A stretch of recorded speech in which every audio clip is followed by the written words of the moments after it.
मित्रांनो, मराठी कला विश्वातील दमदार अभिनेत्री म्हणून जुई गडकरी हिला ओळखले जाते. ठरलं तर मग या मालिकेमुळे ती घराघरात लोकप्रिय झाली. सायली या पात्राला प्रेक्षकांचे भरभरून प्रेम मिळताना दिसत आहे. मात्र काही दिवसापूर्वी जुई गडकरी ही गंभीर आजाराशी झुंज देत होती.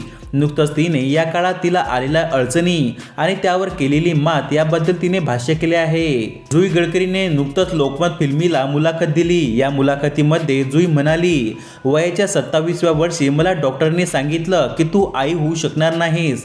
डॉक्टरीने जेव्हा मला हे सांगितलं तेव्हा मी एकटीच होते. त्यानंतर त्यांनी मला आईला बोलून घ्यायचं सांगितलं. तेव्हा मी पुढचं पाऊल या मालिकेत काम करत होती. या मालिकेत कल्याणीला मूल होणार हे ट्रॅक सुरू होता.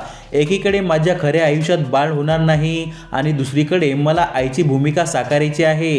हे सर्व माझ्यासाठी खूप कठीण होते. माझे बरेच अवयव डॅमेज झाले होते. मला जेव्हा हे कळलं तेव्हा मला खूप त्रास झाला. त्यावेळी माझं बरंच कामही सुरू होतं. एवढ्या कमी वयात आपलं शरीर जेव्हा अशक्त होतं तेव्हा आपण मानसिकदृष्ट्या खचतो. या सर्व गोष्टीचा परिणाम माझ्या कामावरही व्हायला लागला. माझे डान्स शोही कॅन्सल झाले. मात्र आता माझे रिपोर्ट पूर्वीपेक्षा चांगले येत आहे. त्यामुळे भविष्यात मी जुड्या मुलांचीही आई होऊ शकते, असे जुईने आपल्या एका मुलाखतीमध्ये म्हटले आहे. तर मित्रांनो, तुम्हाला जुई गडकरी ही अभिनेत्री आवडते का? आम्हाला कमेंट करून नक्की सांगा.